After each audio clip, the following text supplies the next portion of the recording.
Right. Okay. That's just incredible. Well, this This is is I've your never heard that father. story. These are It's a great pictures I have story. never seen. They're my father. I've And never this is seen a this man in Holland who took care of them after Wait, the who war. is that? Is that Rose? But he's so young. He's half their age. So wait a minute. This man is just He's half younger their age. than Many people are asking me the same question over many times. So I thought rather than me tell individually, I can tell everyone at the same time. It's a good story. The question is, how do I have almost 100 pictures here, but I have 1,000 pictures at home of the days before of my Dory and me as babies, my parents' wedding stuff, and you'll see on this bin, I have a lot of pictures of before their wedding and their honeymoon, and after we were a couple of years old. So how did we get all these pictures? This all happened before 1940, before the war. So how did we get all these pictures out here? So the answer to that question is wrapped up in what happened to Dory and me when the Nazis came to take us away. They would roust out a neighborhood. They would come at night, one neighborhood after the other, with terrible noise and sirens and dogs, and knock on windows and roust people out of the house, and almost no belongings. And then after the residents left, they would loot the apartments. That's essentially what happened. That's what all these controversy about very valuable paintings happened. And still today, many people who had Van Goghs or who knows what other famous artists' paintings are being returned to their original owners, because the Nazis, after they raided the house, they sold it or they kept it in their own collections. These are coming to the surface. The reason I'm telling you this is because in my house, just like my mother hid us, and then the underground came to place us with other families throughout Europe. We were hidden children for 3 months. That may not have been clear. I mentioned it briefly during my talk at the cemetery. We were hidden children.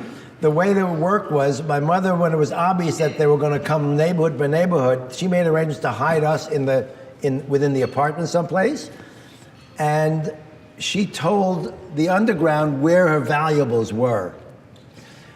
And the same people that got us the next morning or that night after the Nazis came and took her away, they brought us into the apartment and took us and made us hidden children for 3 months in all different families. We were in maybe half a dozen or maybe 10 different families all through Holland. And this was done, of course, we didn't know much about it except that we followed instructions. We went from this place to this. But at the same time that the underground and the person, the name of the individual who managed all this stuff was called Mr. Rose. His name is R-O-O-S. He was a very good friend of the families. And so he was also part of the very adept underground that knew what to do. He also took all the valuables out of my parents' house and hid it wherever he hides that we don't know anything about. After the war, when we came back and we survived, he returned all these valuables to us that were taken away. And among that was my mother's silver, for instance. We have my mother's silver from her wedding day. It's a set of 12. Incidentally, my daughters don't want this. Anybody want a set of silver? I offered it to my daughters. None of them wanted it. It's a full set. The best. Couldn't be better.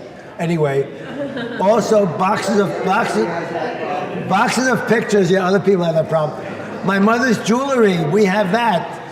P.S. They don't want it. but that's a different issue. The point is, we have my mother's jewelry. I have my father's pocket watch.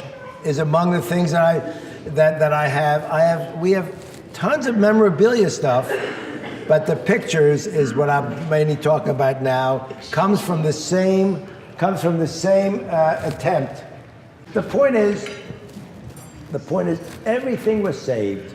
And when we got back to Holland and worked with Rose, but when Uncle Charles, Doriana's father, came to Holland to arrange that we'd go to the United States, but we couldn't go directly because the visas were not available. So they found out that if we went to Sweden first, we could use a Swedish visa. So we did go to Sweden. Dory and I went by airplane in those days in 1946. Early 46, we flew from Amsterdam to Sweden, and we were in a boarding house for a certain amount of time.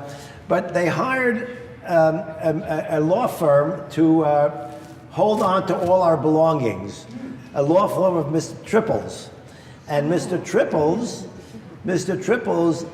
in the early 1950s, he had this somehow taken care of. And in the early 1950s, we got this big shipment of memorabilia from Mr. Triples. Maybe one of the most interesting things is, this card is the wedding announcement of my parents in 1934, February 1934. It says Vermalt. Vermalt, I didn't know what that meant, that word Vermalt, but I think it means recently just married. They were just married, and this says my Emil Kurz, Clara Kurz, geboren Bieberstein, Vermalt, Essen, my mother's, where she grew up, is in a city called Essen in Germany, and Wien, which is Vienna, Gretelstraat, the street in Wien where they lived, and I had this, so I put it here, and then I also happened to find among the pictures a business card of my father, Emil Kurz, Gesellschaft die Firma A. Kurz & Co. They had an optical business. There were 4 brothers and a sister, whose sister's husband was also, so there were 5 men in the optical business. A. Kurz, Aaron is my grandfather. His picture is over there on the left for the photo people. This is my grandfather, Aaron. Anyway, they came to Vienna in 1931, I think, from Poland. He took the whole family, and they continued their optical business. And this is how the 5 brothers started going internationally. And my father, the end of my part of it was that my father, when they decided to leave Vienna in 1938 after Kristallnacht, each brother went to the place where they were most familiar, where had most clients, they had the best contacts. And my father's contacts, were in Holland, and that's why we went to Holland. We have pictures of my my aunt Lola, who Lola is named after. Where's Lola? There's Lola. She with her husband. We have a picture of her in. I think it was New Year's. It was New Year's, and my father, there are hundreds of people in that picture. It was a shot from above. I can identify Lola and Stefano, and I can identify my father. So so that was another brother went to Egypt, and that's where they went. And Doriana's parents went to Italy. I think your father went to Italy, or Trieste maybe, Trieste. And we had another, Benjamin went to England. This is how we survived. This is how all Jews survived. This is not unique. Michael, the 5th brother, Michael, went to Yugoslavia, and one day we realized we had not heard from him. There was never heard from him again. We never heard what happened to them or their children. We did know what happened with the children somehow. They were in Yugoslavia, and the story that I know is the 2 children. There was Dorit, who was supposed to be this brilliant child. We were all named after our... Yeah, I'm going to tell that story, but you can do it. And Zora. And apparently these children were put into, when the Nazis came in, they put the children into a hospital, as if they were like sick children. And somebody in the hospital gave away that these were Jewish children in the hospital, and they were taken away and killed. That's the story that somehow they found out. That's what I heard. And it's as good a story as any. When I speak about this, I always say that they were never heard from. I'll modify my story now. But I think Diana, pardon me, Diana. Everybody knows Diana. Diana, of course, you know that she's an artist, and you painted Uncle Michael with his children, right? And the painting of Dorit, and the one of Zora, Diana has. Okay, so there's other ways that we've been recorded, and that's in Diana's paintings. The family has that as a remembrance. She painted that from a picture, I think, right? Yeah, you used the picture as the base. The tiny little picture, just the same picture that I made these from. These are tiny little pictures. When you blow them up, they're not too bad. So anyway, Joey and Sylvan. I know who brought the Joey brought the album here. Now Sylvan and Joey are my mother's sister's children, so they're the Scheffler side of the family. What? It was a beautiful, yeah. So I know. Sylvan told me that he has a nice story to tell. I don't know what it is, but I'd like to hear it. He threatened not to tell it because he's afraid it somehow it's too emotional and deep. But I think we should do it because this is, if there's ever a time for you to tell us, this is it. Sasha is a man who can probably talk as much as I can about all the good things he knows about. Please listen to my cousins and my friends that will say things. Okay. I'm going to put this back over here.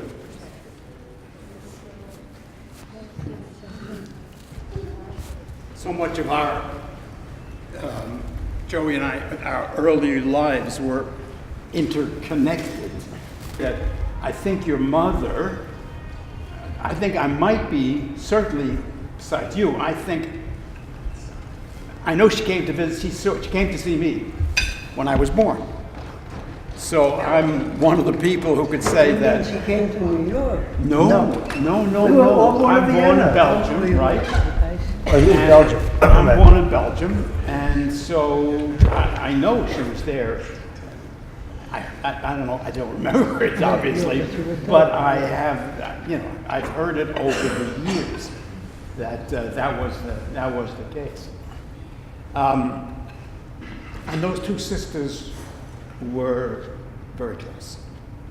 As sisters, like sisters are, they were extremely close, and we heard about it all the time. And although I honestly can't remember, things pop into my head what happened between 40 and 46 when we found out, or 45, that the three of them had survived. I don't know, Fred, if there was any communication during that period of time, but I think there was. That there was no communication from in the camp to outside except for these postcards. Then what I do as a young boy, what I do recall, though, is the angst that existed Absolutely. During that period of time. So I would like to put one more thing. Somehow they knew that we were in Bergen-Belsen because the Kurz family and the Scheffler family sent packages every week. That is correct. Food packages every week was sent to Bergen-Belsen. So you knew we were in Bergen-Belsen somehow. Correct. We knew they were there, and I do remember the concept that there was packages. Did you get those packages? Did you get the packages? Because in the letters that went back and forth after liberation, They never got them. my mother said, she wrote, I remember this, why didn't you ever help us? And then I have the letter that comes back and says, we sent packages every week. Every Correct. week, food packages. Correct. So this is why I know that they knew where we were and they tried to help us. Correct. Yeah. So the thing that's lasting in my mind, of course, again, these are sisters, and they had a brother. The brother had emigrated to Israel. Palestine. To Palestine, excuse me. I think he goes there in 1935 or something like that. So they were both married, whatever it was, and they were very, very, very close. And of course, sadly, when it was a very sad day, and I do remember that day very well, when we found out about that your mother had passed. But it never left. It haunted my mother forever, and she never. I mean, I'm gonna finish this by telling you what we remember. I know that this was at the end of her life, and thankfully she survived till 98 or something, whatever it was. But at the very end, in the last years of her life, she did lose her memory. And about everything. I mean, literally just about everything except one person. Her sister.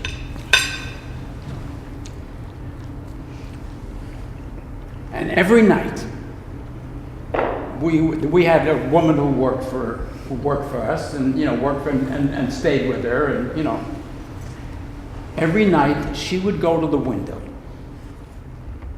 and she wouldn't look for us, and she didn't look for her husband. She went to look for her sister, to see if her sister was coming home. It was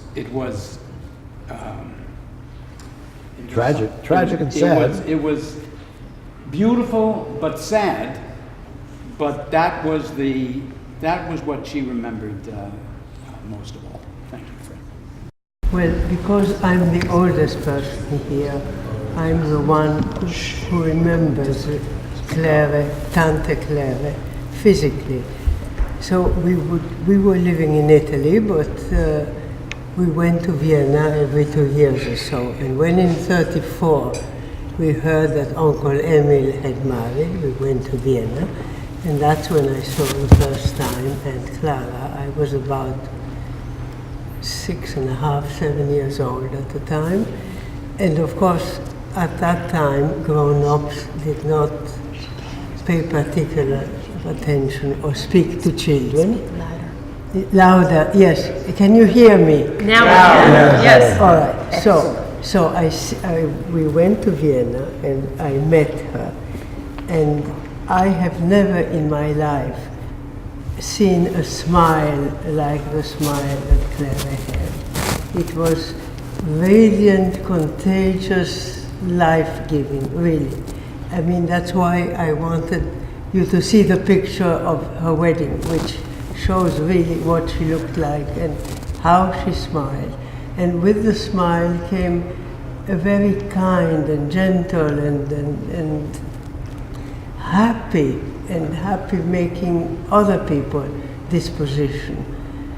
Now, she was, at the same time, she was very attractive. My father, who was otherwise, I think, a good family man, would always fight to sit next to her. So that's the Clara I saw and admired. Now, then she had Dory. I was crazy about Dory, because Dory was so cute, I cannot describe to you. And the way she spoke was so cute, and I would always run after Dory and try to squeeze her. And I would tell her, Dory, du bist so süß, you are so sweet. And Dory would say to me, mind you, she was under 2 years old, she would say to me, aber meine Mutti is noch süßer, but my mother is sweeter, which I thought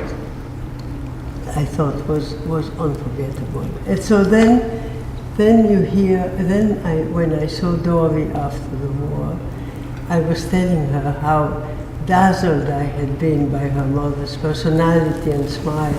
Well, she said to me, I haven't seen her. I don't remember much smiling. I remember tears more than anything else. And that's true. Your mother had 6 years of happiness from 34 to 40. And then after that, it was all so tragic.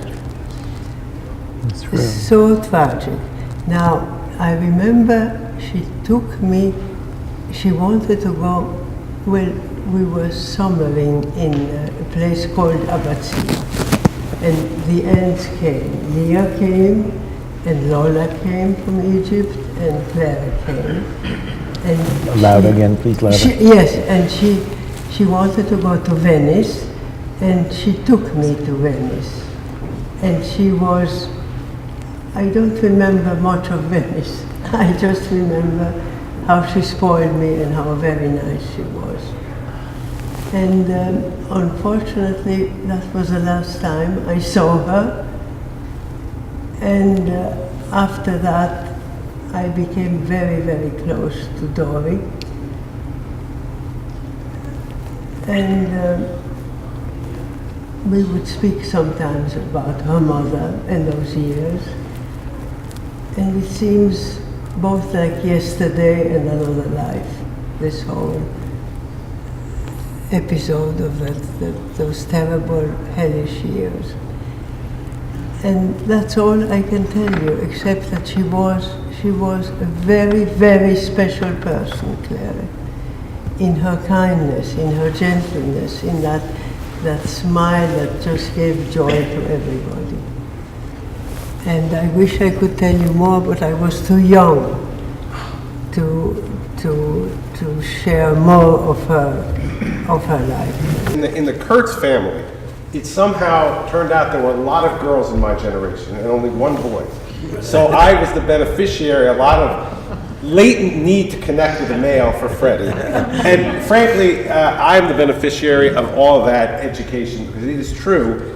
If somebody were to ask me to stand on one foot and tell you what Judaism is, I would say whatever I learned from my cousin Fred. And it is a great source of pleasure for me to see what he's done. I want to tell you, Freddie, 1946, Dayenu, you came to the United States and built a life here with your sister. You're kind of like, I don't know what to call them, bookends. They were like a salt and pepper shaker, and they shook at each other all the time. Fighting, just like Diana is very effective, kind of a stand-in. You know, there's fighting and squabbling, an incredible amount of love. And we used to come down to Cherry Hill for Passover, and it was like a crash course in everything you needed to know about Judaism in about 3 days. You got it all, and more. And Freddie, you have done something incredible. One, like a lot of Kurz men, I can now see, having seen your mother, and I kind of feel like I'm now the beneficiary of this. I'm not telling you that the Kurz men are unattractive, but holy smokes, a number of them married really attractive women. And that is why my cousins are super beautiful, and I say that all the time, and my sister. But Freddie, you married well. I can never forget the picture of Rachel's wedding day, which is as beautiful as your mother's wedding day. Thank you.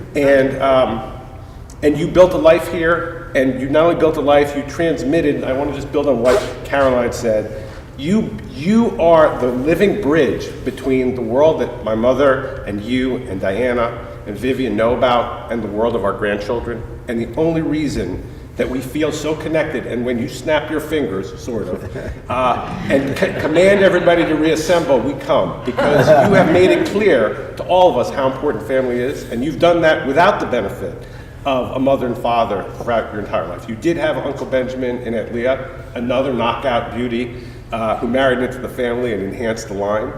But candidly, Freddie, you have done such a service to everybody, and I know that our cousin Dory, wherever she may be, is looking down and smiling, not fighting today with you, because you have fulfilled her aspiration. So, Dayenu, a second time, 2017, you brought your mother to our home, and maybe next year in Jerusalem, but for now, all I can say is you have been a huge benefit to this family, and really are pater familias, and we couldn't do it without you. Thank you so much. I'm very happy that this is taking place, because I think it's taught our kids. They were really interested last week in listening to you and listening to your story, and they've never heard the entire story, and quite honestly, I haven't either. I have not heard more than half of what has been recorded in the past 2 meetings that we've had these past 2 weeks. And the kids, I think, are very interested, even though they won't admit it. I think the kids are very interested in learning more. I just heard that Caroline is training to become a speaker. Going to be, yeah. For Holocaust? For the Holocaust? Yeah, but, okay, and I'll just say a word about that. You know, the Holocaust survivors are dying out. Right, and we're the Holocaust last of the first person that can speak. So our community is asking a second generation, Second and third generation, who are to learn more about their parents' story, and when we are gone, to be able to talk about that to the same audiences, the schools and the educational institutions that we speak to now. That's very because in the first person, you know, to speak rather than reading out of books, I've seen the difference. You know, when I first started, I said and my story can be read in a picture, in a thing. But it makes such a difference when I say it and the impact it has on the students and the listeners than when they read it in the book. It's a night and day thing. So that's, and of course educators know that. So they're trying to train second and third generation people who learn their parents' stories and become speakers in the future. And I know you're not in Cherry Hill, but you certainly could be part of that group, and so can Natalie. I could be part. I And didn't incidentally, know. third generation group over there. Right, so that's sort It's of what time. I'm saying. That's sort of what I was saying. You is- have to also start taking that interest and become speaker. So as I was saying, anyway, I know the kids are interested in your story, and I've been encouraging you as well to get it on tape, because we know that you're not going to be around forever. So hopefully within these 2 past meetings, we have a lot on tape now, and I'm hoping that we will all get copies of it, and we'll continue the discussions more and more and more, and also learn about your family, Mom, because there's a lot of information we don't know about your side either. And I think that is very important to research and figure out, and I want to hire a genealogist to start that research. So we have all the pieces connected before both of you are gone, before the entire older generation here It's is an gone. incentive to stick around. Anyway, I'm hoping to take the lead on that aspect of it, and I'm hoping any of the grandkids will help me, or either of my sisters will also help. So I think that should be something that we strive for.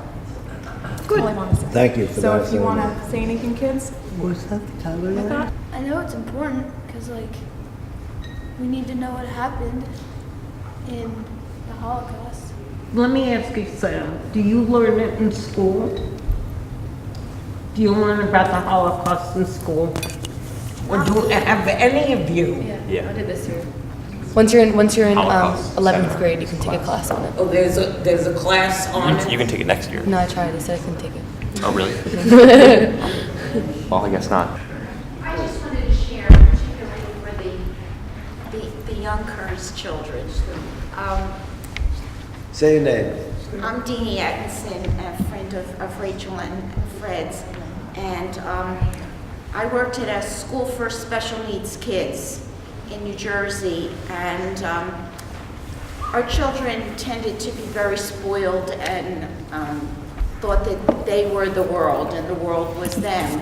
And one of our teachers, this was a number of years ago, decided that they needed a dose of reality. So he started to teach the children about the Holocaust, reading Anne Frank's diary to them. And these kids were 17, 18, maybe 16, 17, 18. And came up with the idea of going to the Holocaust Museum in Washington. But also in a meeting, I kind of volunteered, well, I have 2 friends who are Holocaust survivors. Well, one was Fred. And Fred was gracious enough to come into school to talk to these kids. And keep in mind, these are special needs students, cognitively impaired, physically impaired kids. And these kids were so fascinated by what Fred shared with them, they had to keep paging them for their buses because it was the end of the day.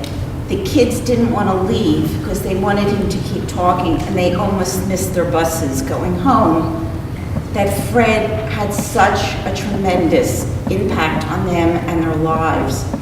And many of the parents were not comfortable with their kids learning about things that weren't happy and that weren't pleasant. Fred coming in to speak, and also Erna Annalik, made such an impression on the kids and the parents that they allowed their children to go to Washington to the Holocaust Museum. I mean, this was really monumental. And a great deal of it was because Fred was gracious enough to come in and share his story. So your grandfather really has made an impact. I'm not the closest person to say this, but I have to say it. And I have to bring it up to the present and tell about the Fred that we know now. But after all this, he created this beautiful, beautiful life beautiful, beautiful family, beautiful career, and a beautiful person in our community. And he is very, very special in so many different ways in our synagogue, in our community. I remember Fred, I first knew him as the strokes and turns judge. But this And is, Fred- but please talk, yeah, thank you. I don't want you to sing my praise. This is not the purpose of being here. Fred has more brothers and sisters today because that's how we feel about him. So we thank you. Thank you. David wants to say. Fred speaks with such passion on many subjects, but this in particular, my grandson was about to be bar mitzvahed, and he was, as part of his bar mitzvah ceremony, he was twinned with a child of the Holocaust, and he wanted to know more about it. And of course, Fred jumped at the opportunity of giving my grandson his experience of the Holocaust. And you spoke to him with such passion, and of course, he understood, I think, more about it than had he read it about it in school or anything else. This is a real person that went through it. That's very much the kind of person that Fred is. He does that with passion. May I would like to just give you one experience that we had with Fred and Rachel. Ed and I went to Israel for the first time along with Fred and Rachel. And just what Dory said, Doria, that one person can make a difference. When you go to Yad Vashem, well, there's 6 million pages of just place after place and volume after volume of the people who perished. But Fred did not know the date of his father's death, and the 4 of us went into the archives, and people helped us, and we found that one page of the 6 million pages so that Fred could learn the date of his father's death. And I want to tell you, we left in a basket full of tears, but it was quite an accomplishment that day and something I'll never forget. You know, thank you for saying it. You know, I don't recall that I actually knew. Now you're reminding me, because sometimes I say, when I speak about my father, I say I know where he died, but I didn't know when. We're not sure when. But we are sure. Yes. We found the page. We saw it in Holland when we were in Yes, Holland. that's correct. There was a plaque. This was at Yad Vashem. That was Yad Vashem. This was 20 years ago, at least, right? 1981. I'm so happy you mentioned it, Minna. I just didn't realize that we had all And it that. stayed with me forever. Because you celebrated his birthday when you said Kaddish, and you went in there, and then when you came out, you knew what day he died. So Well, that's amazing. We still use his birthday as his day of that we reserve for his yahrzeit date. We use his birthday. But I could have changed that. That was your purpose for doing that. I was know. So you see, my brain is also dissipated a little bit. I didn't remember that.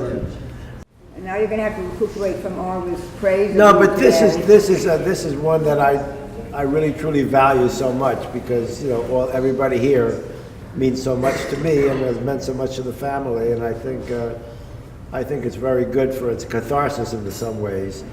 At least it's over. It's over. We've done it, and it gives me great pleasure to have that feeling of accomplishment. And I'm sure that I hope that everybody understands that. So I don't want to. I almost don't want this to end, but I know people have to leave. So there are still desserts around, and maybe there's coffee or tea. I've never had any. I've had any coffee, but You didn't eat, Freddie, either. You didn't eat. I can't eat. It doesn't matter. I was very eager to know the entire story of how GPF and Dory were able to survive after what they went through in Bergen-Belsen. And before last weekend, I had never heard the entire story of how they survived. And last weekend, we actually had the time after the ceremony to learn with all the details about what happened to him. And it just brought, last weekend and the ceremony gave us time to talk about what happened to him, and it really made me realize how important Clara was to him and how important my great-grandmother was to their survival. And it made me realize how loving she was to her children, and I don't know how she was able to basically sacrifice herself to save her children. I just think it was amazing.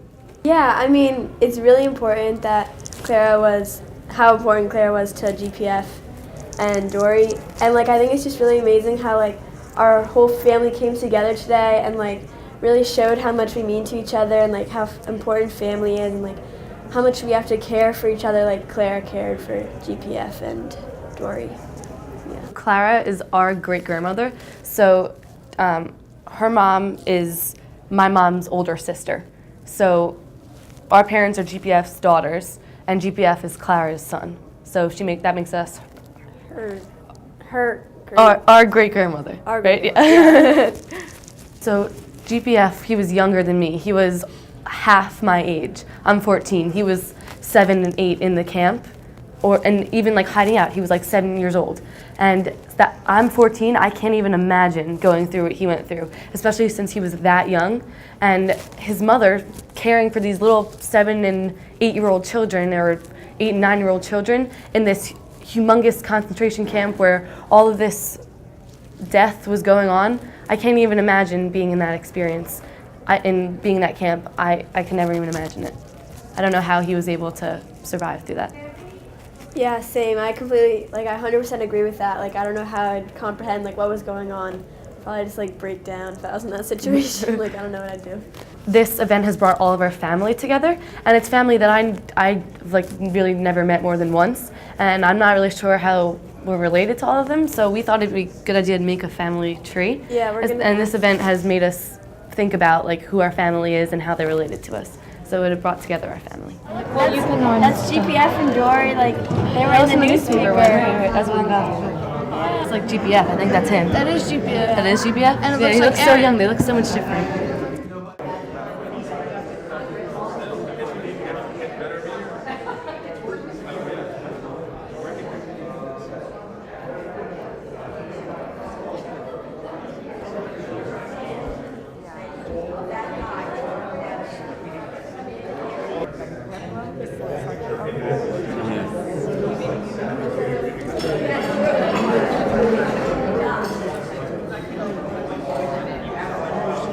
It's amazing how many great pictures they have. I know, it is beyond understanding.